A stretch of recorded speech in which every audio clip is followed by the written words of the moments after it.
Nasceu à beira de um castelo o homem que no século XX mais fez pela divulgação da história de Portugal.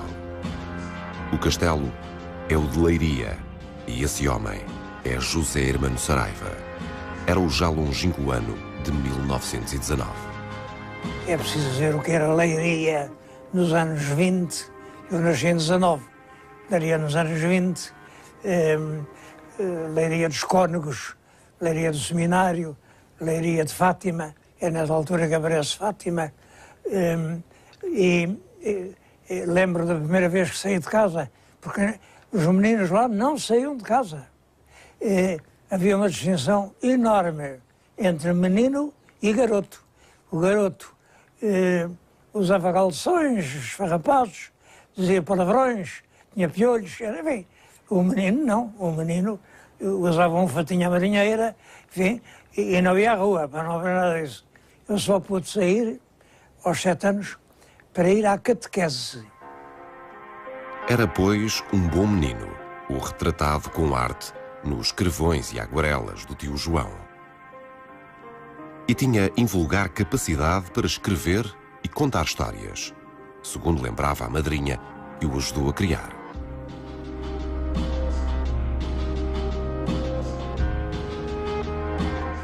Acho que tive uma infância normal, com um pai e uma mãe que eu adorava, e com 5 irmãos. Nós éramos 6.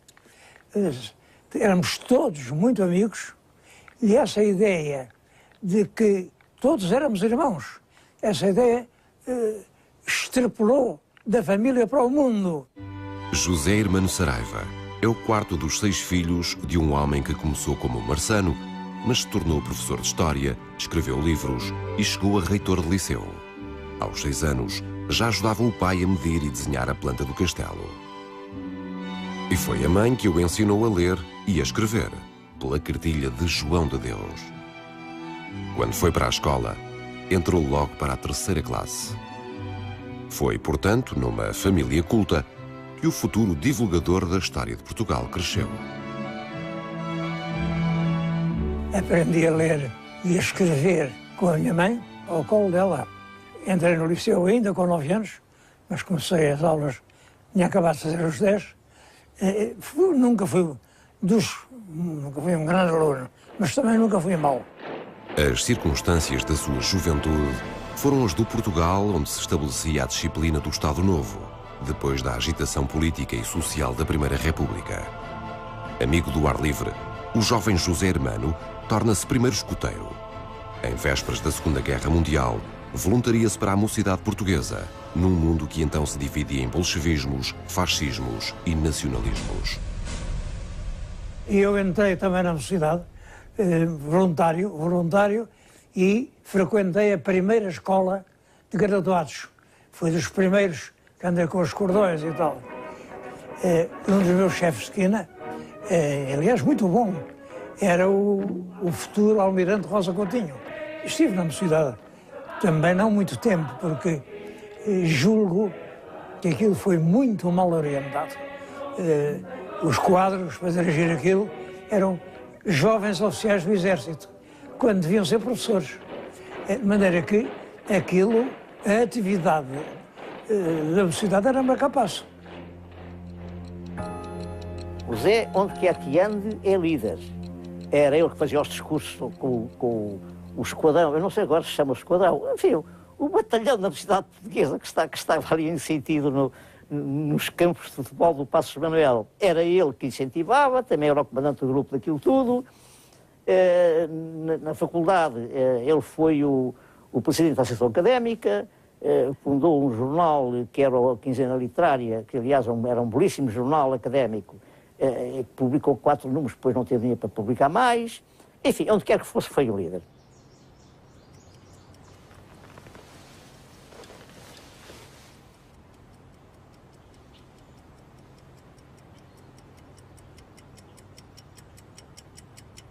Poucos terão sabido gerir tão bem o seu tempo como José Hermano Saraiva.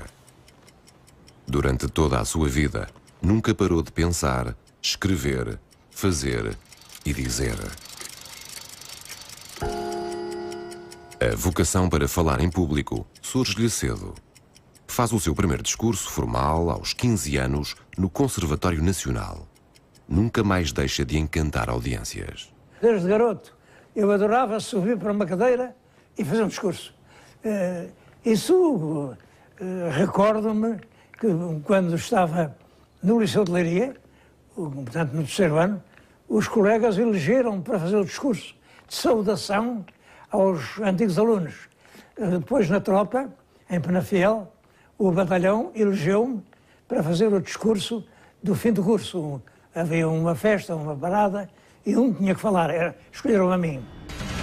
A tropa veio revelar uma faceta voluntarista e aventureira. O José Hermano Saraiva, de jovem bigode, oferecia-se para andar a cavalo, mesmo sem experiência de equitação. Ou prontificava-se para carregar a metralhadora, apesar da compleição franzina. Acaba várias vezes na enfermaria, mas nunca deixa de se fazer de forte. Nós tínhamos que carregar uma metralhadora de aço às costas durante 25 km, portanto, 5 etapas de 5 km, e cada soldado tinha que levar a metralhadora uma etapa. Bem, mas os valentões não levavam uma, levavam 2, 3, 4. Bom, e eu, que era talvez o mais franzinote de todos, levei 5 vezes a metralhadora. Claro, quando cheguei ao fim da etapa, da última etapa, pareceu-me mergulhar num clarão vermelho, perdi os sentidos e fiquei sem acordo durante muito tempo. Fui levado para o hospital, tive uma coisa cardíaca grave, de que ainda hoje não estou refeito.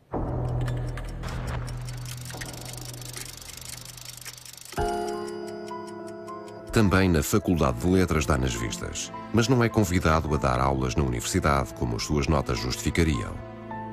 Licencia-se em História em 1941, mas resolve logo estudar também Direito. Tudo por quase ter andado à pancada com um professor que o quis estender num exame. Um certo professor, que sempre me tinha dado notas muito altas, 18, 19, faz-me um exame odioso, perguntando coisinhas ínfimas. Olha lá como é que se chamava o cedro que ficava diante do Palácio do Rei Salomão, coisas assim. Eu não sei, sei lá. É pena, é pena. A terceira pergunta, diz: não, agora quem responde é o senhor. Porquê é que o senhor andou a dizer aos meus colegas toda manhã que me ia estender? Isso está tudo registrado na secretaria e eu vou já requerer um processo disciplinar ao seu comportamento. Estabelece uma grande algazarra. O presidente do júri, que era o professor Matos Romão, suspende o ato, campainhadas, rapazes. Bom, ele voltou cá para fora e quis-me dar uma explicação qualquer, vinha a justificar-se. Mas eu aí perdi a cabeça, não aceitei a justificação e devo à generosidade e à simpatia dos meus colegas de curso terem-me agarrado pelos ombros e as coisas não terem ido além. Foi tudo o que se passou. Isto foi útil.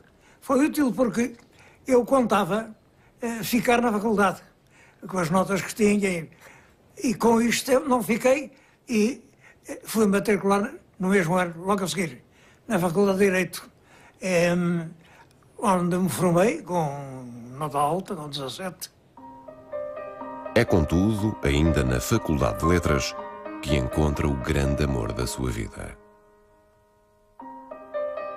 Maria de Lourdes Sá Nogueira, filha de um dos professores com maior prestígio na faculdade. Começa a namorar com ele contra a vontade do pai. Ele é que fazia tudo naquela faculdade. Tudo quanto competia a alunos, era ele que tratava de tudo. Fazia as festas, fazia competições, reuniões, tudo isso era ele que fazia. E foi assim que eu o conheci. Era muito ativo. Era eu quem fazia as festas, as bolhas, mandava naquilo tudo. E por causa dessa minha atividade, um professor muito competente que lá havia, o professor Rodrigo Sá Nogueira, depois do baile da entrada dos cavaleiros, chamou a filha e disse, olha lá, então conheceste os seus colegas e tal, conheci. E que tal? Não sei, uns mais simpáticos, outros menos. Não é? Olha, há só um com quem eu não te queria que tu tivesses qualquer contacto, não lhe fales.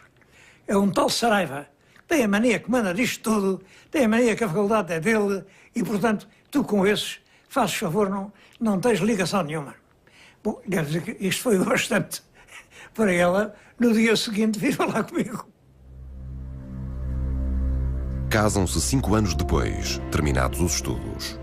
Um casamento modesto, porque Portugal vive as privações da Segunda Guerra Mundial.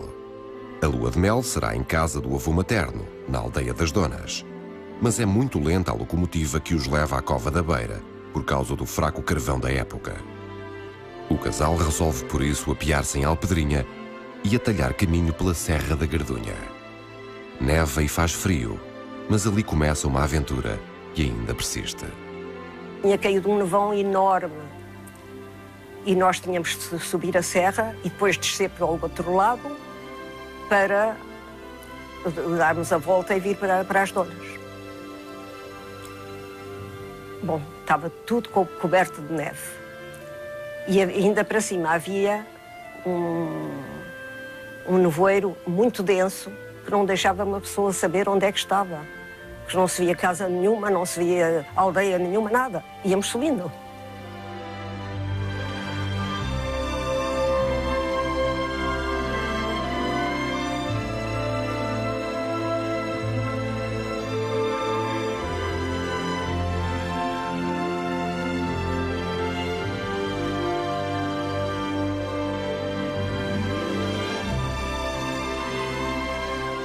Quando chegámos lá acima, começámos a raboleta por ali abaixo, encharcámos-nos todos, como se pode imaginar, entretanto, mas não sabíamos em que direção estávamos a caminhar.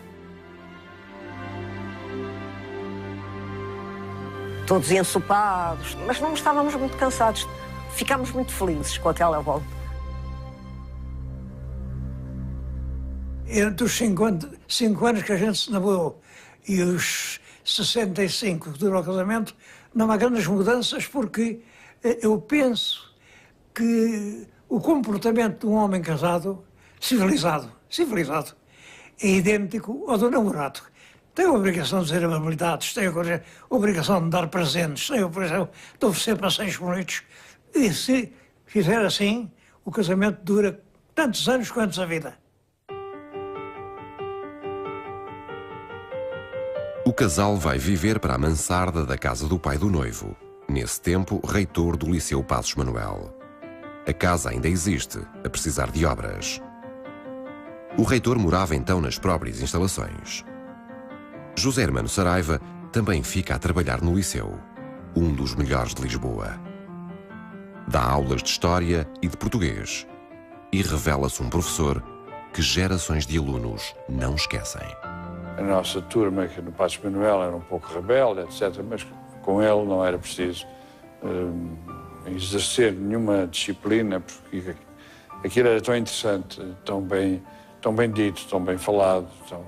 Era um pouco aquilo que ele hoje, nestes últimos anos, tem feito na televisão. Portanto, eu lembro-me de uma forma completamente inesquecível o que era o professor Saraiva dar-nos o feudalismo, por exemplo. Ele transfigurava-se quando falava de Camões, ele transfigurava-se quando falava dos Lusíadas, e mais do que falar dos Lusíadas, ele citava os Lusíadas de cor.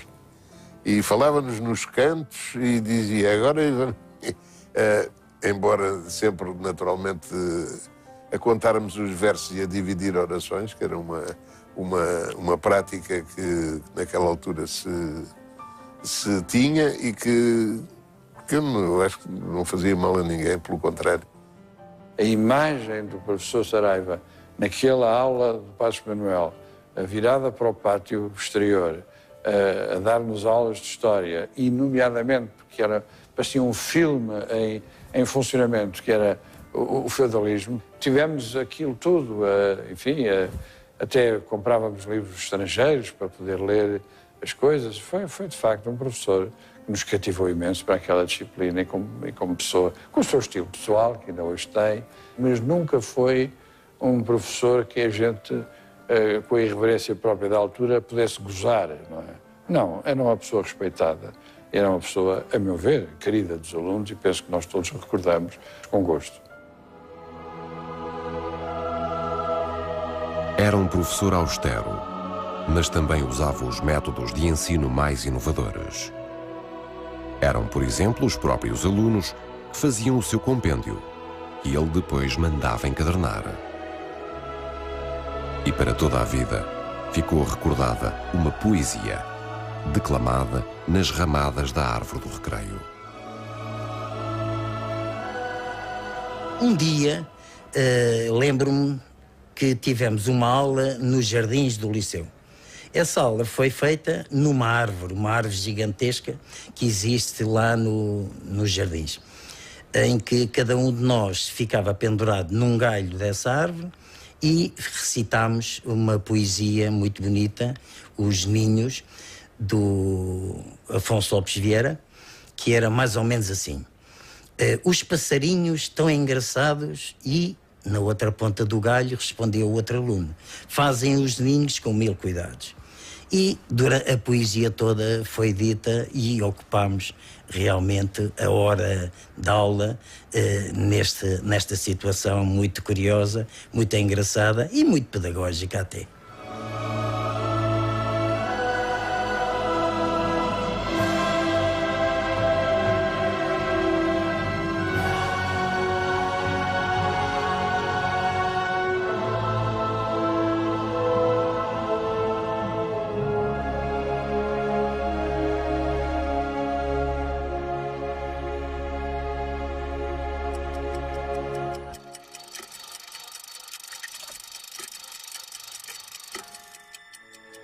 José Hermano Saraiva torna-se um homem de família. O primeiro filho nasce no fim do ano de 1945. Nasceu um rapaz chamado José. Telegrafa ao irmão, que estava em Paris, glosando um nome comum na família. Os outros 4 filhos do casal seguem-se-lhe com poucos anos de intervalo. E é um pai atarefado, mas presente. Era um grande companheiro. Ajudava-me a fazer os carrinhos de esferas, as espadas para brincar, de pau. E ajudava-nos as perguntas de história. Claro que não nos envolvia os temas, porque um miúdo na primeira classe, segunda classe, ia fazer perguntas ao pai e o pai não o chateava.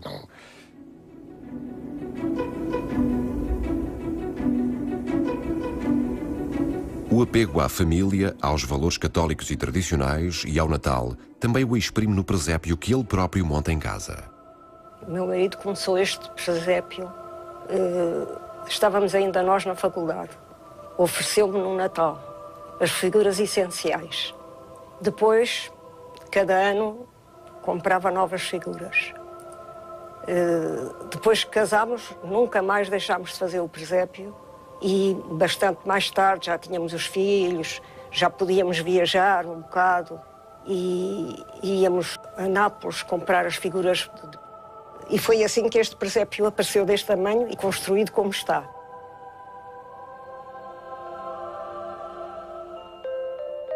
O professor de liceu torna-se também um advogado de sucesso. Só defende causas em que acredita. Faz seu um mote da mensagem de Fernando Pessoa. Deu-me Deus seu Gládio, porque eu faço a sua santa guerra. É testemunho dessa atividade apaixonada o escritório na Rua do Ouro, mantido por 2 dos filhos que na profissão lhe seguiram os passos. Olha, quando eu escolhi a minha profissão, o meu pai era advogado. E a maneira como ele praticava a advocacia surgia a meus olhos como a melhor maneira de lutar pela justiça. O que eu vi o meu pai fazer foi um corpo total com os clientes e lutar pelas causas dos clientes como por uma causa própria sua. Vivê-las como causas suas, com uma total identificação moral com o cliente. E isso pareceu-me importante, lutar realmente por aquilo que ele considerou como sendo verdade e sendo justiça. e essa luta pela verdade. Parece-me que hoje, passados estes anos todos, penso que lutar pela verdade é uma luta cada vez mais atual. O advogado José Saraiva não hesita em defender casos ao tempo politicamente incorretos. É o que sucede, por exemplo, no julgamento de Henrique Galvão, ou no do humorista José Vilhena, ou ainda quando no temido Tribunal Plenário defende com Mário Soares um sobrinho acusado de atividades revolucionárias. Participei num julgamento, de que me lembro muito bem, que foi um julgamento em que era um dos réus um sobrinho dele. E lembro-me desse julgamento que foi feito no plenário, com as dificuldades que havia, com a PIDE ali sempre a observar todas aquilo que nós dizíamos, e dizíamos coisas contra o regime, como é evidente, e os juízes e toda a gente, e que muitas vezes a gente passava rapidamente de advogado a réu também, como aconteceu a mim várias vezes. O advogado de sucesso abraça, entretanto, também a carreira política. O seu primeiro ato nacional é conseguir comemorar os 700 anos das Cortes de Leiria. O homem público quer reconciliar os portugueses com a sua história e recuperar décadas de atraso. Em 1957, torna-se deputado da União Nacional pelo Círculo de Castelo Branco. E é um deputado ativo que tanto irrita o regime com as suas propostas de revisão constitucional, como faz o elogio do Estado Novo. Dr. José Saraiva, 28 de maio, se como movimento revolucionário pertence ao passado, como atitude do espírito pertence ao presente, e eu creio que é desejo de todos nós, o de que pertença também ao futuro. Meio século depois, continua a ser um eloquente defensor do antigo regime. O antigo regime era realmente uma grande nação. Éramos o terceiro império do mundo, era um país a progredir, um país sem dívidas, um país sem desemprego, é evidente que eu tenho muito orgulho em ter servido esse regime que fez de Portugal durante 40 anos uma nação progressiva, enfim, prestigiosa, uma grande nação europeia. José Hermano mantém valores que a extravasam para lá da política.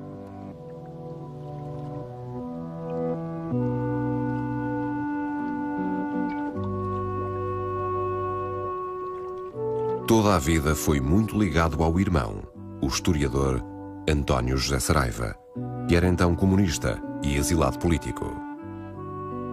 Abandona a Assembleia em protesto por, nem quando lhes morre a mãe, terem deixado o irmão vir a Portugal. O meu tio teve uma discussão, penso que com o próprio Salazar, porque achou que era uma violência brutal não terem deixado meu pai vir a Portugal na altura. Penso também que o Salazar disse que, como aliás fazia muito, como sabe, que isso era um assunto da PIDE e ele não se metia nesses... Portanto, era uma decisão da polícia política com a qual ele não se metia e assim passou.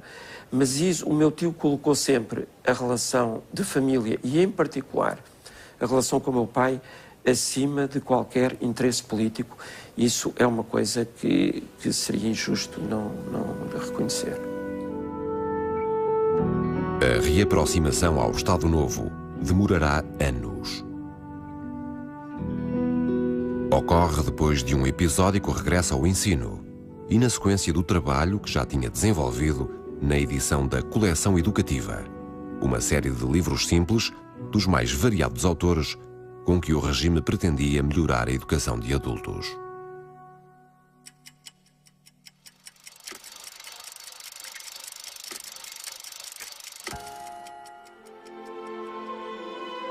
Em 1966, é nomeado procurador à Câmara Corporativa.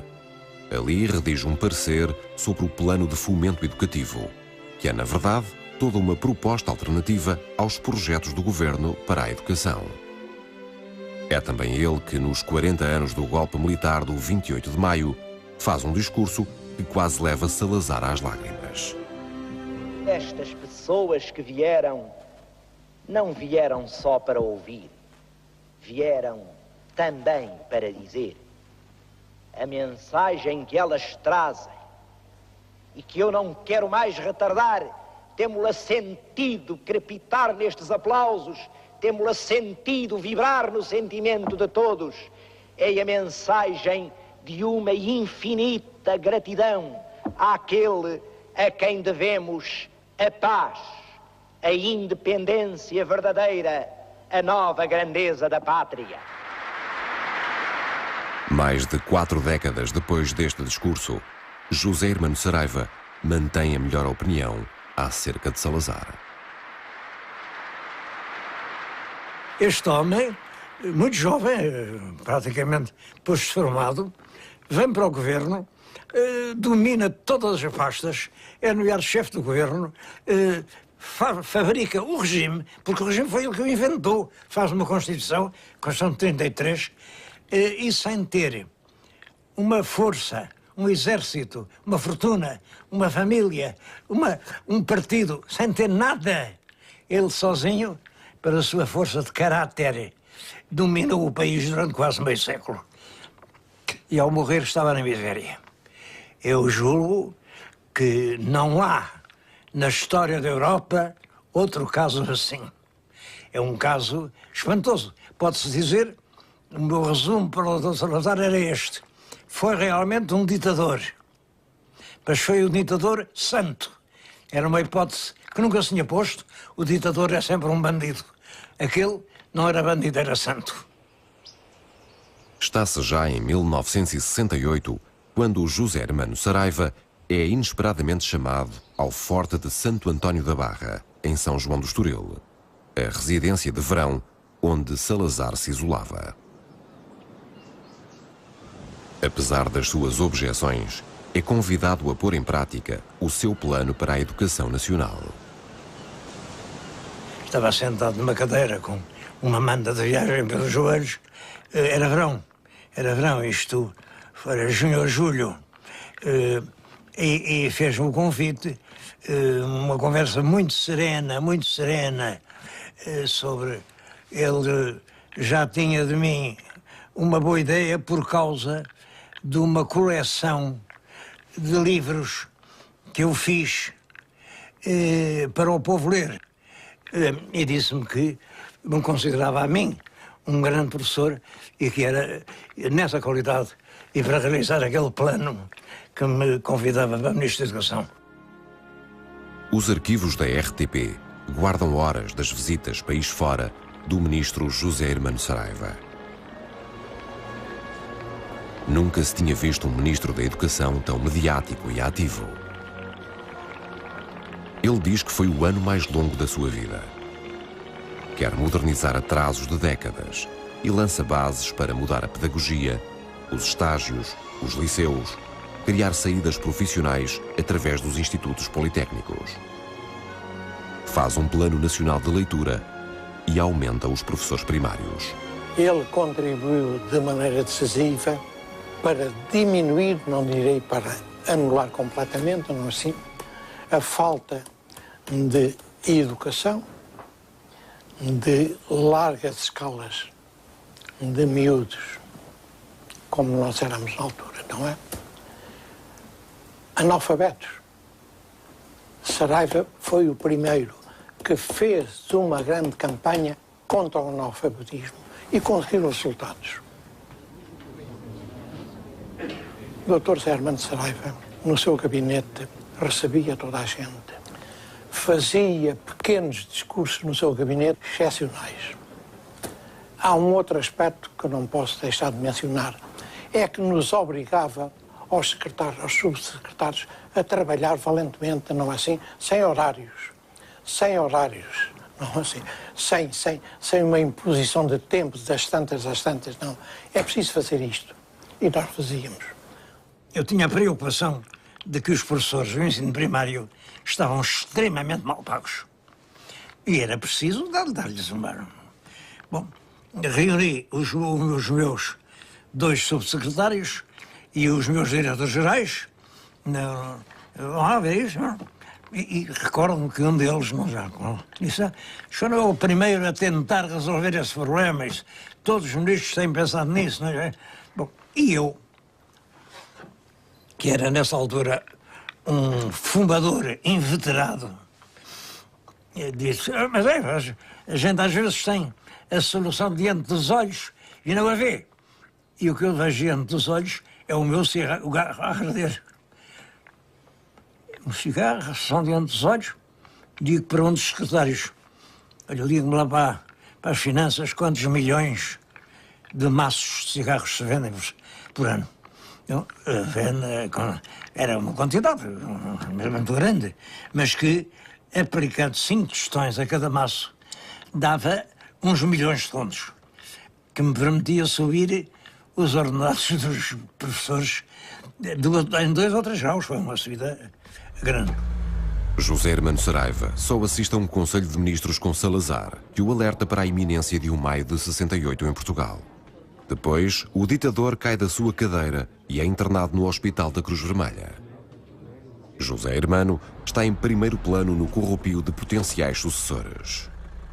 E permanece como ministro no governo de evolução na continuidade de Marcelo Caetano. É ele que reconduz a direção eleita pelos estudantes da Associação Académica de Coimbra, até aí dirigida por comissões administrativas nomeadas pelo governo. Nesta hora da história portuguesa, os jovens têm uma grande palavra a dizer. Esta grande nação que nós queremos ser e que nós havemos de ser, são vocês, porque são jovens, que a hão de construir com as vossas mãos, com o vosso esforço, com a retidão das vossas intenções, com a vossa verdade, com a vossa lealdade. Mas os seus apelos à lealdade dos estudantes universitários vão cair em ouvidos moucos. Não é mais possível reprimir o descontentamento estudantil. E serão, afinal, os próprios estudantes a provocar, em pouco tempo, a sua saída do governo. A chamada crise académica de 1969 começa por ocasião da inauguração do novo pavilhão das matemáticas da Universidade de Coimbra, a que preside o almirante Américo Tomás. Aquilo que protocolarmente devia ser apenas mais uma inauguração, depressa se converte na maior crise académica ocorrida no Portugal de Salazar.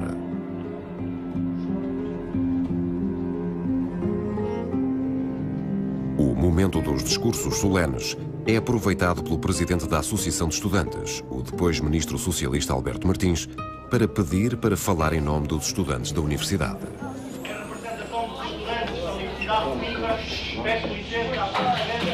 Américo Tomás nunca dará a palavra aos estudantes. A cerimónia termina abruptamente e seguem-se semanas de agitação estudantil, cargas policiais, prisões e incorporações. Os incidentes ganham proporções que preocupam o regime. O governo de Coimbra pediu-me para mandar a companhia de intervenção da Polícia de Segurança Pública. Era uma companhia de pancada, tinha cães, para ver se metiam aqueles eixos. Bom, eu achei que isso era perigoso, meter polícias ao pé de estudantes é mau. E disse: deixem-me então a mim fazer uma tentativa.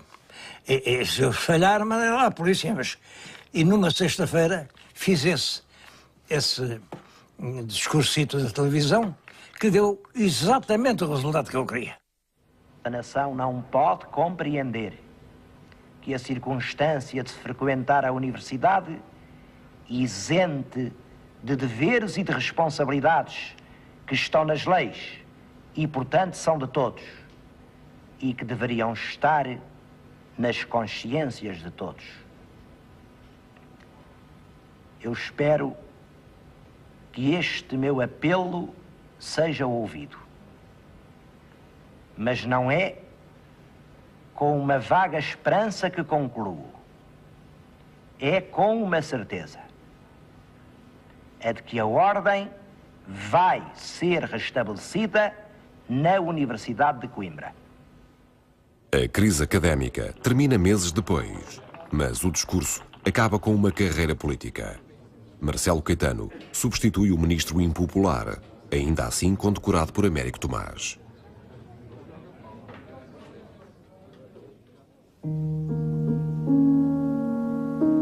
José Hermano Saraiva retira-se para o seu Monte Parnaso, a residência das musas, como chama a sua casa.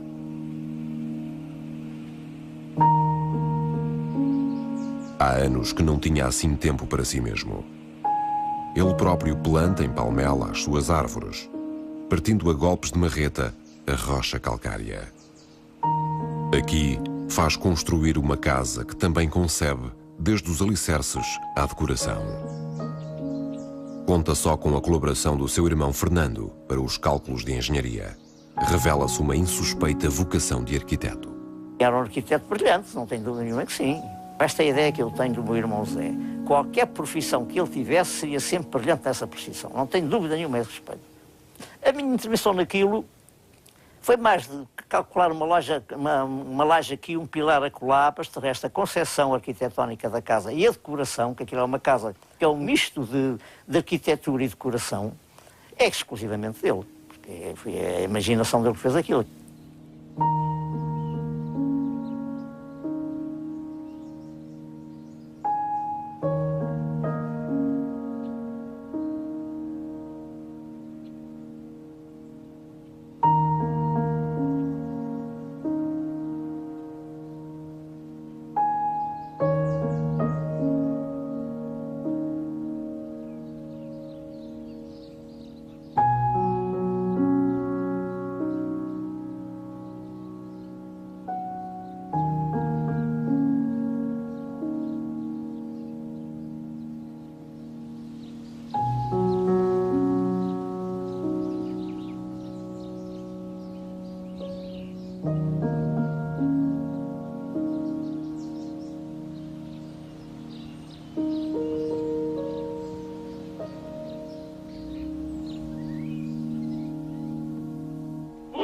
Pouco depois, lança-se também nas lides televisivas, por desafio do secretário de Estado da Informação, Moreira Batista. É assim que surge na RTP um programa cultural de grande audiência. Nós, geralmente, não nos esquecemos dos livros por onde estudamos na nossa instrução primária. Foi esta imagem que eu, durante a vida inteira, fixei do nosso primeiro rei. É claro, nessa altura não sabia, mas agora sei que é uma reprodução de uma estátua do Soares dos Reis. Desta estátua, que está no Castelo de Guimarães e que representa, vestido de guerreiro, o primeiro rei de Portugal. Ainda falava um bocadinho como se fosse para catedráticos. E, portanto, tanto eu como o Emílio Uva, que era o produtor, aconselhámos-me a falar como se fosse para a quarta classe. Lembro perfeitamente a frase. Sim, professor, fala para a quarta classe. Os catedráticos veem que está a falar assim para que todos percebam. E atinge o público, que é aquele fundamental, que é aquele menos culto. Desde o primeiro programa que o sucesso público foi enorme. Não só na parte cultural, como na parte das pessoas menos nível cultural. Foi um êxito extraordinário de crítica. O próprio Mário Castrim faz uma crítica extraordinária ao programa e todos os outros críticos. E ele ganha, no final do ano, o prémio de imprensa do melhor programa anual. Esta espada... Afirma-se logo o grande comunicador da televisão, em programas simples, despojados, quase sem adereços, sempre e só pelo valor do seu discurso. O romano não usava a espada, o soldado usava um gládio. Isto é um gládio romano, um gládio de ferro. Está incompleto, é evidentemente, mas compreende-se perfeitamente que na luta corpo a corpo entre este instrumento e a espada nas mãos do homem das montanhas, a sorte das armas muitas vezes protegesse os lusitanos contra os invasores. É uma estrela instantânea. Apresenta-se sempre impecável, de fato e gravata, e insiste em usar colete. Um ótimo cliente que não poupava na fazenda. Ele gostava do colete comprido. Está aqui um molde de um colete dele, que eu já tinha aqui. Sempre que ele fazia os fatos, já estava aqui um moldezinho feito para ele. De maneira que era só chegar e pôr em cima da fazenda e cortar. Encomenda dezenas de fatos que lhe serão particularmente úteis na sua próxima carreira. Alguns continua a usá-los ainda hoje.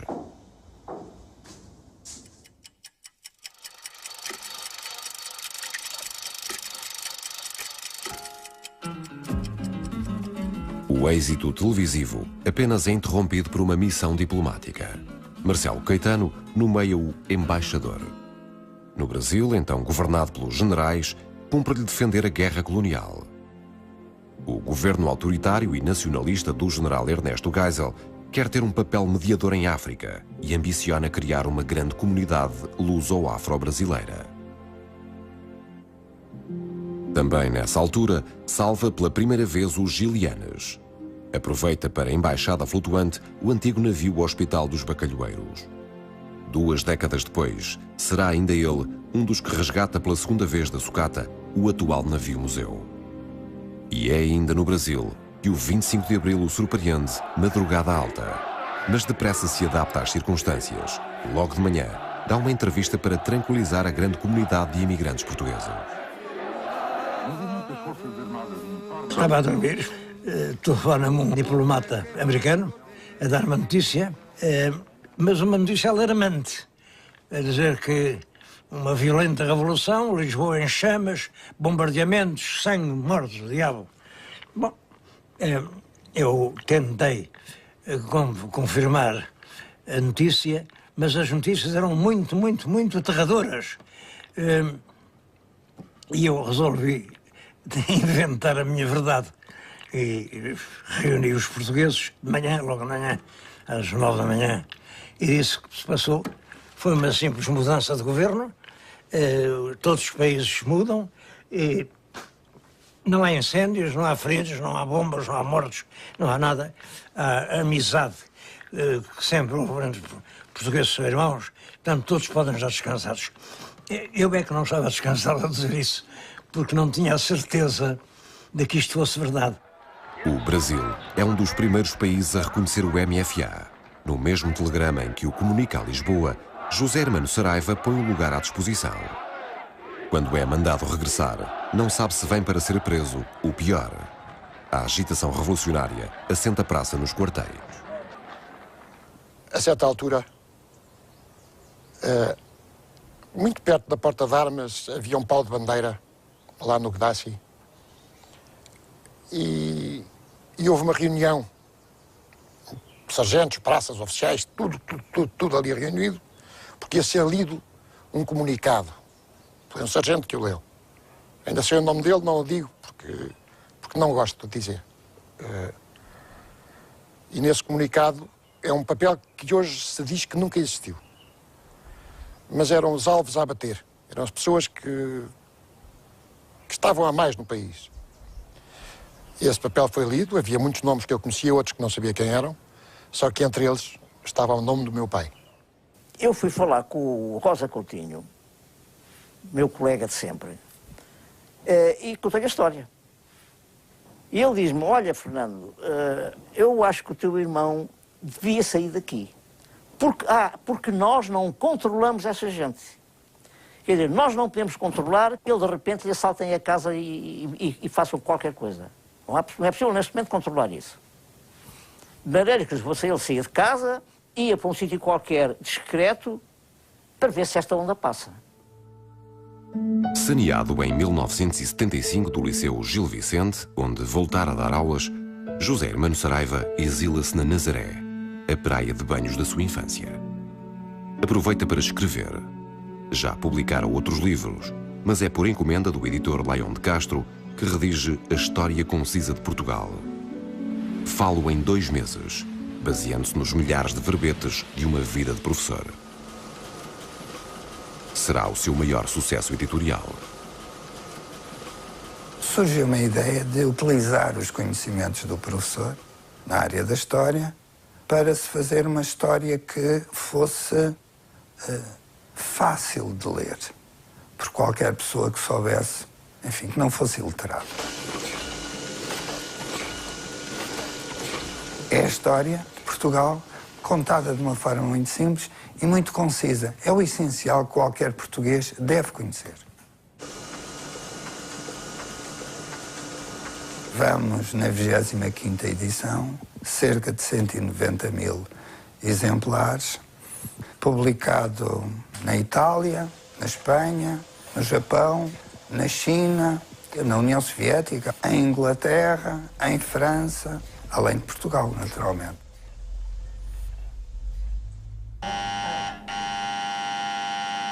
Só regressa à televisão em 1978, já com 59 anos. Falo através de um programa a que significativamente chama Gente de Paz. Por detrás desta epígrafe, Gente de Paz, está um velho costume aldeão, todos sabem, e ainda hoje isto acontece. Nas nossas aldeias, quando de noite vêm as pessoas pelos caminhos, às vezes transidas de frio e de fome, e procuram um abrigo num casal perdido nos caminhos, batem à porta e, como não têm nome para dizer, não são conhecidas, não podem dizer sou fulano, sou cicrano, batem e dizem de fora. Quando perguntam quem é, Gente de Paz. De facto, o professor Germano Saraiva impunha-se pela qualidade da sua comunicação, do seu saber, da sua versatilidade enquanto figura da televisão, a falar do nosso património, da nossa cultura, da nossa identidade. Interpelava muita gente exatamente por esse aspecto importantíssimo que tem a ver com o mais íntimo de nós. E penso que, ao fim de pouco tempo, já estava completamente aceito por toda a gente e penso que não me enganei ao propor a contratação dele, que de resto foi logo aceito pela administração, porque foi dentro de uma intenção de reforçar a componente cultural dos programas da RTP. Creio que foi o único ponto que ao longo de 30 e tal anos se manteve até hoje com um interesse cada vez maior por parte do público. Portanto, eu creio que isso foi uma aposta ganha.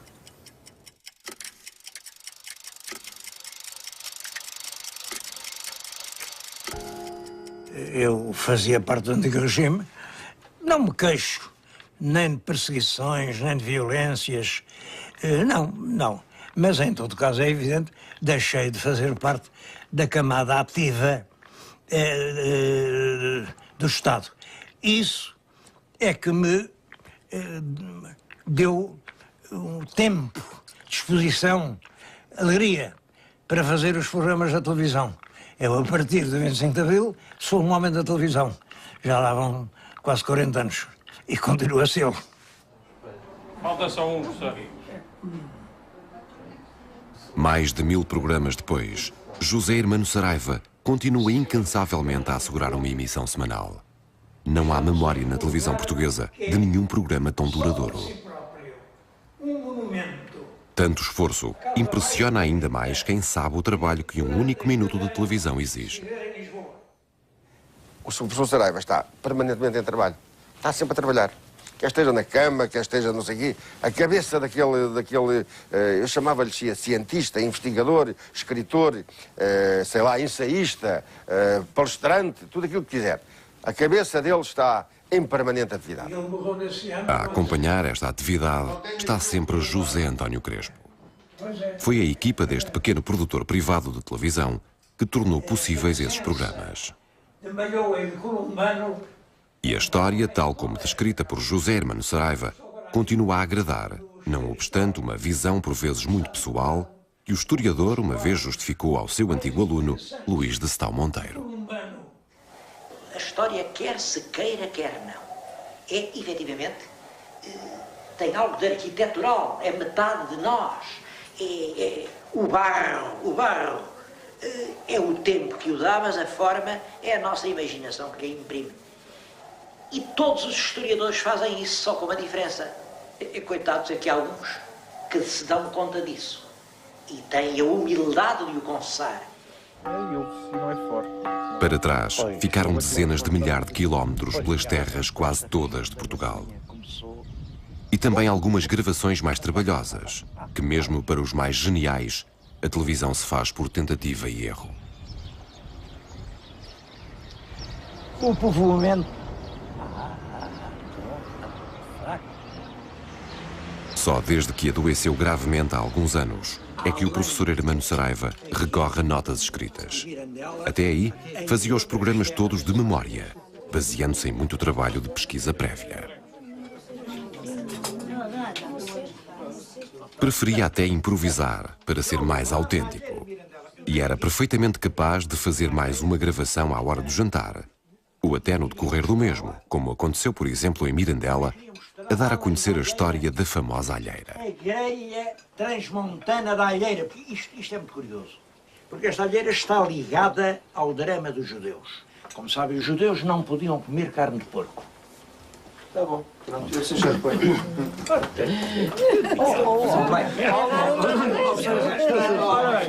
Isso está quente ainda. Meus senhores, vamos lá sentar.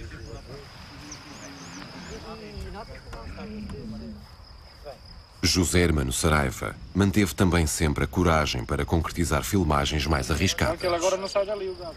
Oxe, o professor ali é bom. Como, por exemplo, a enfrentar o gado barrosão.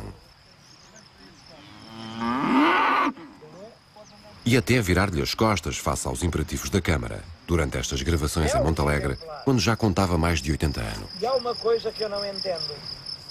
Pelo professor tenho paixão, porque a relação que eu tenho com ele é visceral, é profunda, é antiga, ele faz-me companhia, embala-me e, sobretudo, cultiva-me, porque de cada frase dele encerra uma portazinha para abrir, para se descobrir mais qualquer coisa, para se ir à pesquisa de outra realidade qualquer. E é isso é que é estimulante nele. Isto, aliado ao facto de eu imitar ao longo da vida e cada vez melhor, porque ultimamente não há espetáculo nenhum em que eu não falo nele. Em qualquer terra onde eu estou, arranjo sempre maneira de dizer o que é que o professor diria se lá estivesse. É sempre um momento encantador. Em qualquer terra onde tenha ido, José Hermano Saraiva demonstrou também uma sagacidade de jornalista veterano. É sempre em loco que consegue recolher aqueles detalhes que não vêm nos livros e que só os naturais da terra conhecem para colorir o seu discurso. Ferreirós do Dão. Ferreirós. Conservou sempre a curiosidade intelectual do professor, a vontade de descobrir e contar uma parte da história que nunca tenha sido contada antes. Não há lei à esquerda? Essa determinação para escalar montanhas, se preciso fora, para alargar os horizontes do conhecimento, marca todas as emissões. Ao longo dos anos, o seu programa mudou várias vezes de nome. Mudou um pouco de formato, atualizou técnicas de filmagem, mas baseou-se na sua capacidade de transmitir cultura de forma simples. Sempre sem deixar esmorecer a atenção dos espectadores e sempre como se os anos não lhe pesassem. Eu aqui há uns anitos, em Palmela, dia de mercado, atravessava a praça e estavam lá assim umas velhotas, que é evidente que conheceram-me da televisão, e estavam-me a acompanhar assim com os olhos cheios de simpatia e queriam dizer qualquer coisa agradável. Mas não sabiam o que haviam de dizer. E eu ainda esperei assim, ouvir o elogio pelas costas, mas já ia longe e ainda as ouvi dizer uma para a outra. Ele é como o vinho do Porto.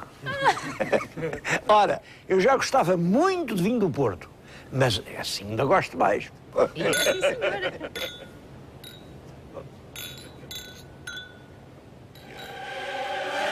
Dom Afonso Henriques. O sucesso económico acompanhou a popularidade televisiva.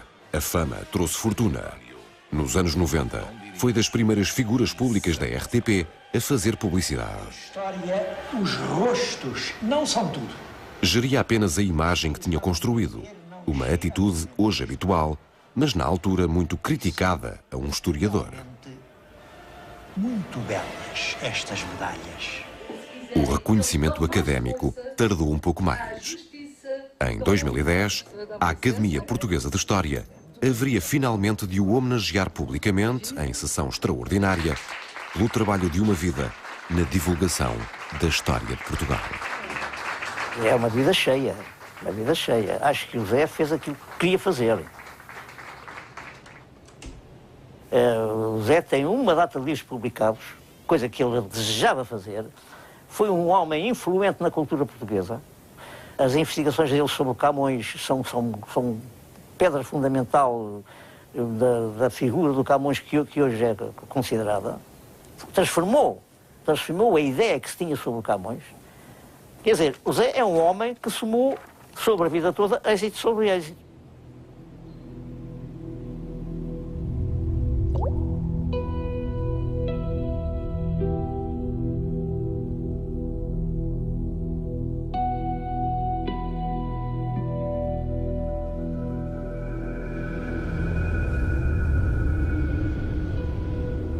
Meu pai, nestes últimos 30 anos, lutou por uma verdade muito bonita.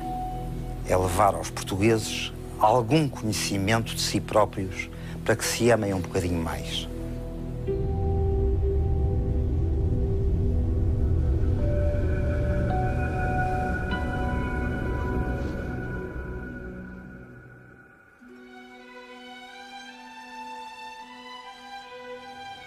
Constituí uma família como gostava, fiz uma casa como gostava, publiquei livros como gostava.